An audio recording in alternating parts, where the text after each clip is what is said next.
But now let's turn to Agnès Ferté, Machine Learning and New Physics. Thank you. Thank you. Hi, everyone. I'm Agnès Ferté. I work at Slack on the west coast of the US, so it seems like I didn't get the memo about the CCA, but I'm here for some reasons. I'm going to motivate the use of machine learning for search of new physics. Because it seems like in cosmology right now we are at a special time, because it feels like we are on the verge of discovering something new in physics, because we see these tensions in cosmological parameters like sigma 8, the variance of the density fluctuations. And we also have big questions like what is the mass of neutrinos, what is dark matter, what is the energy scale of inflation, what is dark energy. And speaking of dark energy, an alternative to dark energy to explain the accelerated expansion today is to consider an alternative theory of gravities and general relativity. And I think also the other interesting aspect to testing gravity on cosmic scale is that GR is very well known on solar system scale, and now we are able to test it on cosmic scale. So that will give us a wide understanding of gravity. And like for dark matter and for cosmic inflation, there is a wide variety of theories to be tested to test any deviation from GR. So how does it work right now to test any new physics with galaxy surveys? So first we start by measuring precisely summary statistics. Here I'm showing, for instance, the cosmic shear measurement from one of the state-of-the-art galaxy surveys, the dark energy survey from the 3 years of observation, the most precise cosmic shear measurement to date. And once we have these measurements, then we do parameter estimation with the Bayesian approach, where we want to sample the likelihood.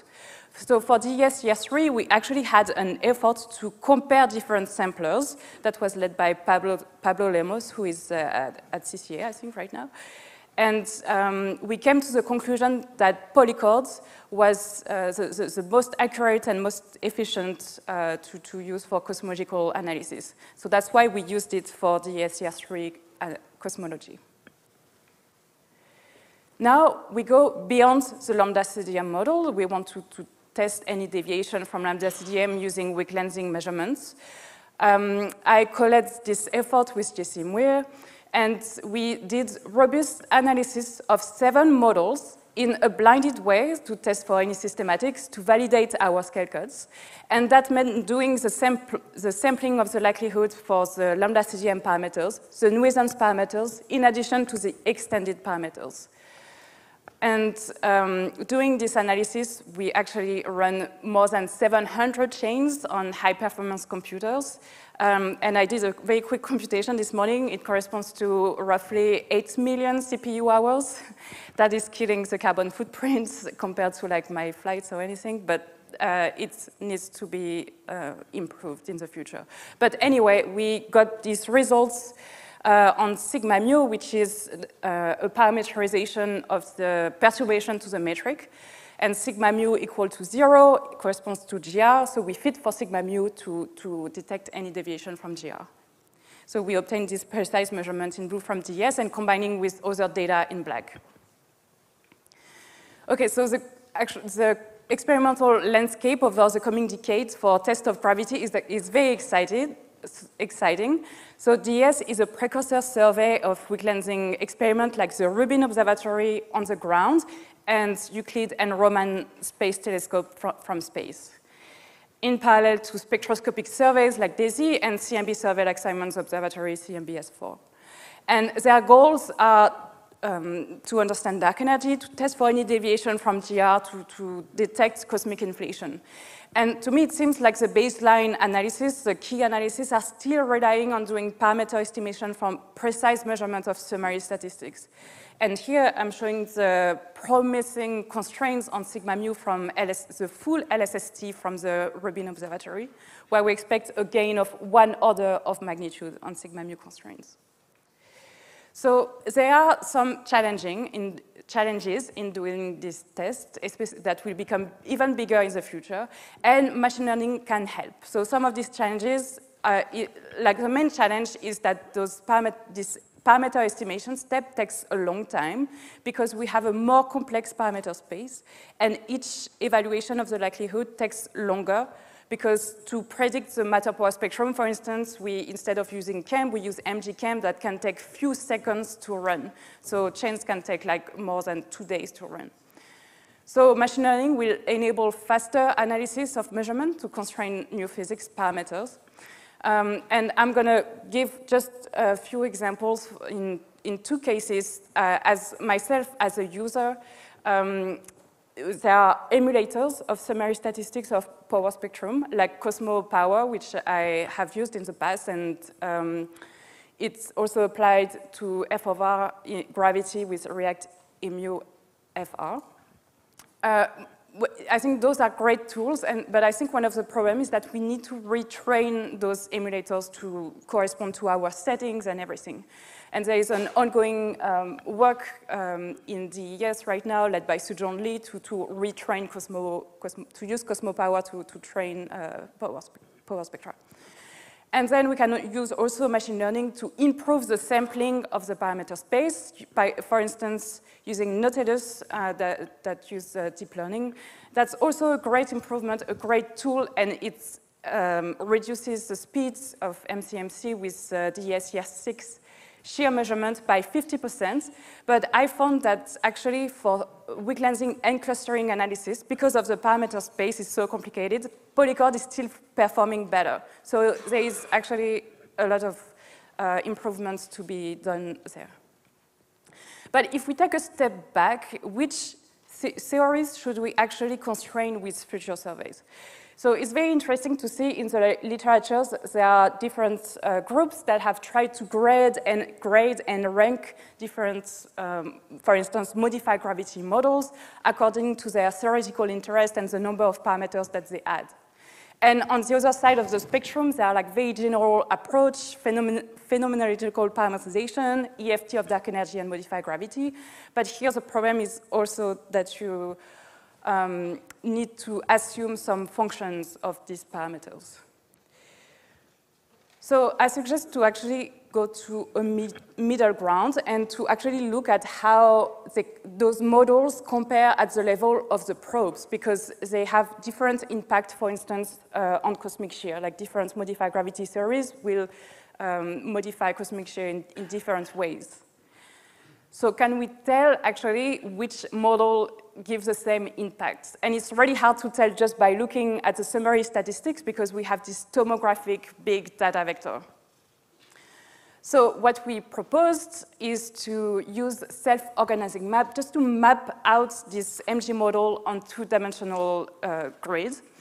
And so the 2 steps were to produce a training set that's the theoretical prediction of cosmic shear for different modified gravity theories, and then use this data, this theoretical prediction, as the input data to a self-organizing map.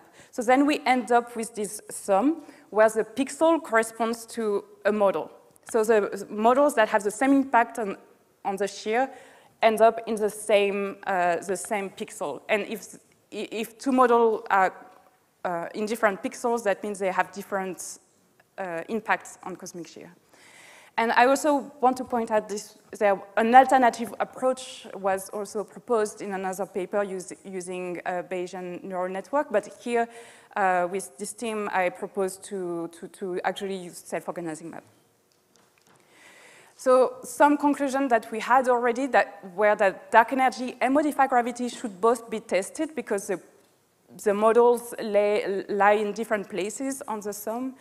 Also, the dilaton model, which is kind of like not considered right now, it has a unique signature on cosmic shear. So it seems to me that we need to constrain it, actually, to get the most out of cosmic shear. And I'm working on that on the DES-3 data. And it can also be applied to the sigma 8 tension. Can you map, like if we map the impact of sigma 8 on cosmic shear, does it correspond to modified gravity models? And from preliminary work that I'm doing, that I've been doing, we see that actually no, for instance, sigma naught has different impact on sigma 8. So overall, machine learning can be used to accelerate the analysis, the parameter estimation, but it also can help us decide on which theories to constrain. And more generally, I think we need to be, in the future, we need to be very creative in the way that we're looking at data to make the most of the data that are incoming. And that's why I think deep learning cosmology is very promising. I'm the co-PI with Tomek on a NERSC-NESA proposal that allows us to work with NERSC experts to accelerate deep learning cosmology on GPUs. And Arne Thompson, who will be here this week, is doing great work on this. But more generally, I will just end by saying that for new physics, either for deep learning or SPI or analyzing the summary statistics, one of the big challenges still remains to be, is to develop the modeling tools to predict the observables, especially on small scales. So that's really one of the challenges in the coming few years, I think. But I'm very excited to see what kind of analysis we'll have in 5 years, what will give like kind of the golden standard for cosmology. Thank you. Thanks a lot, Agnès. So thanks a lot. Without much ado, any question in the room? I have one here. Thank you. Hi, Agnès, great talk. You know me, I'm Ben Giblin from Edinburgh. I was wondering about if you can use this technique to map, say, the measurement from the data onto this 2D projection with the self-organizing map, and then if you see what models occupy that pixel or the surrounding pixels, can you use that information to pick your priors? Is that yeah? Yes, yes. I think this is possible. So just a note here that the training set is just varying modified gravity and not the cosmological parameters, because otherwise it would be the equivalent of doing an MCMC.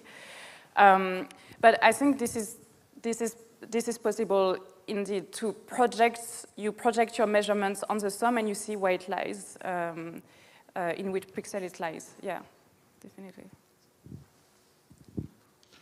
Another question? Do we have questions in Slack, Matt? Not yet. New York, do you have questions for Agnès? Yep. Thank you. Go ahead.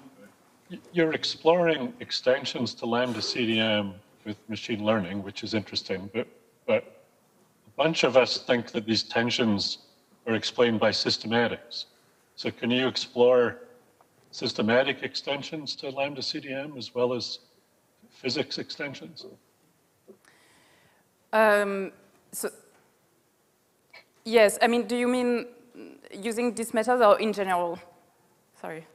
Yeah, using your method. So instead of looking for physics extensions, look for systematic effects, nuisance parameters. Yes, so as long as you're able to parameterize these systematics, and you can produce training sets using these systematics. But yeah, that's a great idea.